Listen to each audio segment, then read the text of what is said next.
Excuse me. Yes, Who are you? I am Rajani. Yes. Who are you? Palakkad. സ്ഥലപ്പേരല്ല ചോദിച്ചത്, നിന്റെ പേരാ. ഞാൻ പറഞ്ഞത് നാടിന്റെ പേരല്ല, എന്റെ പേരാണ്. എന്റെ മുഴുവൻ പേര് പാലക്കാട് മാധവൻ നായർ. ഓഹോ. കോളേജിൽ പഠിക്കുന്ന കാലത്ത് ഈ പാലക്കാടിനെ നോക്കി bad man, mad man, sad man എന്നൊക്കെ വിളിച്ച് കളിയാക്കിയത് കാരണം ആ മാധവനെ കട്ട് ചെയ്ത് വെറും പാലക്കാടിനാക്കിയതാ. ഓ. What's your problem? Nothing is there. മറവി എല്ലാം മറന്നു. മറവിയോ? Forget it. നിനക്ക് ഒരുപാട് വിഷയങ്ങളുണ്ട്, നിന്നെ ഞാൻ ചികിത്സിക്കാം, വാ. നീയും കൂടെ വാ. ഇതേതാണ്? ഇത് ഡോക്ടർ അസീൻ. അതെയോ? Your gushing is correct. Asin, 6-ാം number വാർഡിൽ 7-ാം നമ്പർ പേഷ്യന്റിന് എനിമ കൊടുക്കാൻ സമയം. നീ അങ്ങോട്ട് പോ. Come with me. അപ്പോ ഇത് കൈയെടുക്ക്. യു മിസ്റ്റർ രജനി, അത് പ്ലാസ്റ്റിക് ഫ്ലവർ ആണ്, no smell. I know. You Rajani, പാലക്കാടൻ. ഇപ്പോൾ ഞാൻ നിങ്ങളെ ഒരു ടെസ്റ്റ് ചെയ്യാൻ പോവുകയാണ്. നിങ്ങൾ റെഡി ആയിരിക്കണം. ഞാനും എന്റെ ഭാര്യയും ഒരു വീട്ടിലിരിക്കും. ഓക്കെ. അടുത്ത വീട്ടിൽ ഒരു തെറിച്ച പയ്യനും അവന്റെ ഭാര്യയും ഉണ്ട്. എന്റെ എതിർവശത്തെ വീട്ടിൽ ഒരു കുള്ളനും ഭാര്യയും താമസിക്കുന്നുണ്ട്. ആ കുള്ളനും തെറിച്ച പയ്യന്റെ ഭാര്യയും തമ്മിൽ കണക്ഷനായി. അവർ രണ്ടുപേരും എസ്കേപ്പ്. ഈ വിഷയം അറിഞ്ഞ കുള്ളന്റെ ഭാര്യ പുഴയിൽ ചാടി. അയ്യോ. ഇപ്പോൾ ഞാൻ പറഞ്ഞതെല്ലാം നിങ്ങൾ എന്നോട് തിരിച്ചു പറയണം. റിപ്പീറ്റ്. നിങ്ങളുടെ വീട്ടിൽ നിങ്ങൾ താമസിക്കുന്നു. അടുത്ത വീട്ടിൽ ആ തലതെറിച്ച പയ്യനും നിങ്ങളുടെ ഭാര്യയുമുണ്ട്. എന്റെ ഭാര്യയല്ല. You are mistaken. എന്താണ് മിസ്റ്റേക്ക്? അവന്റെ ഭാര്യ അവന്റെ കൂടെ ഉണ്ട്, എന്റെ ഭാര്യ എന്റെ കൂടെ ഉണ്ട്. എതിർ വീട്ടിൽ കുള്ളനും ഉണ്ട്. ഇപ്പൊ എനിക്ക് മനസ്സിലായി. അടുത്ത വീട്ടിൽ കുള്ളനുണ്ട്. കുള്ളനും നിങ്ങളുടെ ഭാര്യയും തമ്മിൽ ഡിങ്കോൾഫിയായി. കുള്ളനും എന്റെ ഭാര്യയ്ക്കുമല്ല, തെറിച്ച പയ്യന്റെ ഭാര്യയും കുള്ളനും തമ്മിലാണ് പ്രണയത്തിലായത്. ഓ, എനിക്ക് കിട്ടി, എനിക്ക് പിടികിട്ടി. രണ്ടുപേരും ചേർന്ന് ഡിങ്കോൾഫികൾ രണ്ടും പാകിസ്ഥാനിൽ ഒളിച്ചോടി പോയി. എടാ രജനി, ഇനി പറയൂ പാലക്കാടൻ. മിസ്റ്റർ രജനി, നിങ്ങളൊരു പേഷ്യന്റ് ആണെന്നുള്ള കാര്യം മറന്നു പോകുന്നു. നിങ്ങളുടെ രോഗം വളർന്ന അപകടാവസ്ഥയിലാണ്. ഓ, ഐ സി. അല്ല, രോഗം ഇത്രയും മൂർച്ഛിച്ചിട്ടെന്താ ഡോക്ടറെ കാണിക്കാത്തത്? എന്റെ ഗുരുവായൂരപ്പ, അവൻ എന്നെയാണോ ചികിത്സിക്കാൻ പോകുന്നത്?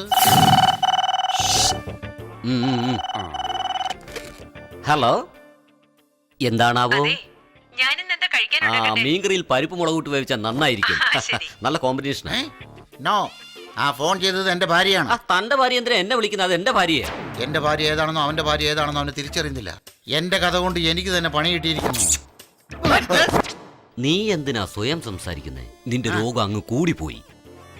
ഞാൻ ആരാണെന്ന് നിങ്ങൾക്കറിയാവോ? Rajani. Thank you mister Palakkad. Doctor, GH-ൽ ഫോൺ വന്നിട്ടുണ്ട്. അർജന്റായിട്ട് പോയി പോസ്റ്റ്മോർട്ടം ചെയ്യണമെന്ന്. ഡോക്ടർ, ഇത് കേട്ടപ്പോഴാണ് എനിക്ക് ഓർമ്മ വന്നത്. റെയിൽവേ ട്രാക്കിൽ ഒരു കൊലപാതകം കണ്ടു. ആരെ കൊന്നു? ഒരു ചെറുപ്പക്കാരൻ ഒരു പെണ്ണിനെ കൊന്നു. എപ്പോ? 3 ദിവസം മുമ്പ്. ഇപ്പൊ നടന്നത് ഇവന് ഓർമ്മയില്ല, പിന്നെയാണോ 3 ദിവസം മുമ്പ് നടന്ന കാര്യം ഓർക്കുന്നത്? യെസ്, നീ വന്നപ്പോ വല്ല റോങ് റൂട്ടിലാ പോയിക്കൊണ്ടിരിക്കുന്നത്. എന്താ നിങ്ങൾ പറയുന്നത്? ഏതാ കൊലയാളി? നിങ്ങൾ പോകുന്ന റോങ്ങിലൂടെയാ. നീ പറയുന്നത് കൊലയാളിയെ കണ്ടാൽ നിനക്ക് തിരിച്ചറിയാൻ പറ്റുമെന്നാണോ? ഒരു കാര്യം ചെയ്യാം, നീ നിന്റെ റൂട്ടിൽ പോ, ഞാൻ എന്റെ റൂട്ടിൽ പോയേക്കാം.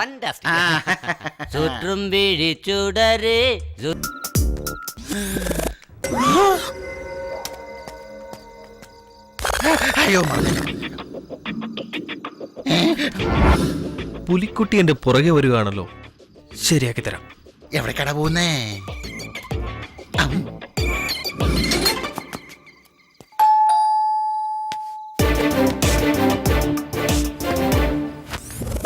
ഈ വീട്ടിലേക്ക് കയറി പോയത് ഞാൻ കണ്ടില്ലെന്ന് അവന്റെ വിചാരം.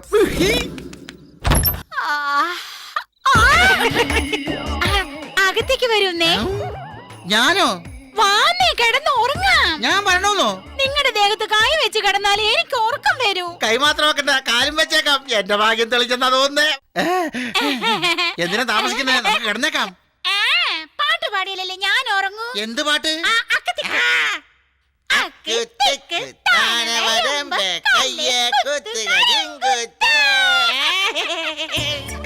ലഡു പോലെയുണ്ട്. നിങ്ങൾ എന്താ മോശാണോ? അയ്യോ, ഇത് കവളല്ല, ആപ്പിള് പോലെയുണ്ട്. ഇത് മൂക്കല്ല, മുളക് ബജിയാ. ഇനി നമുക്ക് ഉറങ്ങാം. English kiss മറന്നുപോയതാ. 1 ആ. 2 3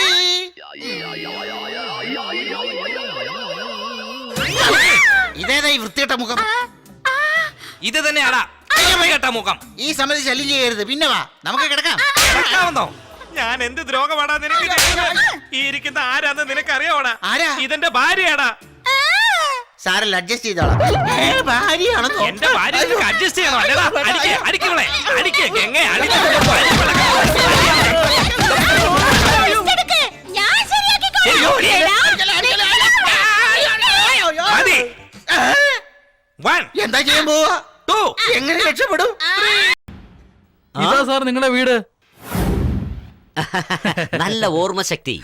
സാർ എന്റെ പൈസ ഇട്ടിരുന്നെങ്കിൽ ഞാൻ ഈ നാട് വിട്ടേ ഓടിപ്പോയേക്കായിരുന്നു. എനിക്ക് കുറച്ച് മറവി കൂടുതലാ. ആ? ഞാൻ രജനിയാണെങ്കിൽ എന്റെ ഭാര്യ ഗജനിയാ. അവൾക്ക് നല്ല ഓർമ്മയാ. ഞാൻ അങ്ങോട്ട് പോവുക. എന്റെ ഭാര്യയ്ക്ക് എന്നെ മനസ്സിലായാൽ നിനക്കുള്ള കാശ് ഞാൻ പലിശ സഹിതം തരും. ഇല്ലെങ്കിൽ നിന്റെ വണ്ടിയിൽ കയറി ഞാൻ തിരിച്ചു പോകും. ആ. ആ, സമയം 6 ആയല്ലോ. അകത്തേക്ക് വരൂന്ന് എന്താ വെളിയിൽ തന്നെ നിൽക്കുന്നേ? ആ, അവൻ പറഞ്ഞത് കറക്റ്റാ. അയ്യോ, നിങ്ങൾ അകത്തേക്ക് വന്നേ. വന്നല്ലോ ഞാൻ. മുല്ലപ്പൂ എവിടെ? ആ, നീ വാങ്ങാൻ പറഞ്ഞില്ലല്ലോ.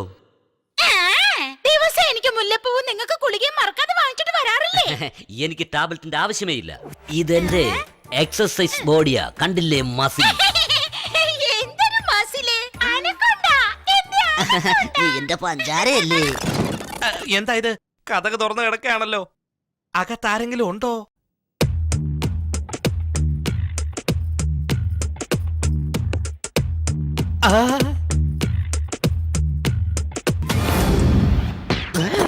ഏതവനായി ഇവൻ? നിന്റെ കൂടെ ഫോട്ടോയിലുള്ളത് അവനും നീയും തമ്മിൽ എന്താ ബന്ധം? അവർക്ക് ഉനക്ക് എന്ന സംബന്ധം ഇருக்கு. சொல்லடி who is the haram sala? വാടിക്ക് നീക്ക് സംബന്ധമേതി. തപ്പ്. നിങ്ങളായിരുന്നോ? അതേടി ഞാനാ. അപ്പൊ നിങ്ങള് ഞാനാ. ഇതാണോടി നിന്റെ രണ്ടാമത്തെ ആള്? സെക്കൻഡ് സെറ്റപ്പോ? ഇതെന്റെ ഭാര്യയാടാ. ഇതെന്റെ വൈഫാ. ഞാൻ ഭാര്യ. ഇങ്ങോട്ട് വാടി. നീ പോടാ. ആഹാ. നിർത്ത്. നിങ്ങൾ രണ്ടുപേരിൽ ആരാ എന്റെ ഭർത്താവെന്ന് ഞാൻ തീരുമാനിക്കും. എങ്ങനെ തെളിയിക്കും? ഇപ്പൊ കണ്ടോ നിങ്ങള്? രാമായണത്തിലെ രാമൻ സീതയ്ക്ക് എങ്ങനെയാണ് അഗ്നിപരീക്ഷണം നടത്തിയത്, അതുപോലെ ഞാനും നിങ്ങൾക്ക് രണ്ടുപേർക്കും അഗ്നിപരീക്ഷണം നടത്തി. ആരാണ് എന്റെ ഭർത്താവെന്ന് ഞാൻ തീരുമാനിക്കും. What A brilliant idea. ഈ മണ്ണെണ്ണ എടുത്ത് അവന്റെ മരത്തലയിൽ ഒഴിച്ച് കത്തിക്കും. എന്നിട്ടും ചത്തില്ലെങ്കിൽ അവനായിരിക്കും നിന്റെ ഭർത്താവ്. ഇനി അഥവാ ചത്തു പോയി കഴിഞ്ഞാൽ ഞാനായിരിക്കും ഭർത്താവ്. എടി, വേണ്ട, വേണ്ട. ചത്തുപോകും. ഒഴിക്കല്ലേ. മണ്ണെണ്ണ ഒഴിക്കല്ലേ. ദയവേത് ഒഴിക്കല്ലേ. അതിനൊന്നും സമയമില്ല. പരീക്ഷണം ചത്തുപോകുമെടി. വേണ്ടടി. ഒഴിക്കടി. ഞാൻ- ഏയ്, എന്റെ ഭാര്യനെ അങ്ങനെ തൊട്ട് കളിച്ച കൊന്നുകളയും. ഇതെന്റെ വൈഫാ. ഏയ്, എന്തിനാ വെയിറ്റ് ചെയ്യുന്നേ? നിങ്ങൾക്ക് വേണ്ടി മുല്ലപ്പൂവും മണിയറിയും കാത്തിരിക്കുക. എനിക്കെല്ലാം അതെന്തിനാ? എനിക്ക് നീ മാത്രം മതി. വാ ചക്കരേ. അവിടെ നിന്നെ. നീ അങ്ങോട്ട് മാറി നിക്ക. ഓ അല്ല, ഇതെങ്ങനെ സംഭവിച്ച? ഓ, ഐ തിങ്ക് യുവർ അതാണ്. Hello sister. അത് വേണ്ട. എന്റെ സിസ്റ്ററിനെ നന്നായിട്ട് നോക്കണം കേട്ടോ. ഇല്ലെങ്കിലുണ്ടല്ലോ. ഓക്കെ.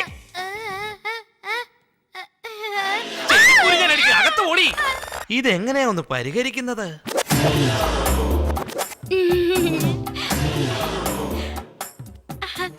ചുമ്മാതല്ല നിന്റെ അച്ഛൻ കണ്ണു കെട്ടി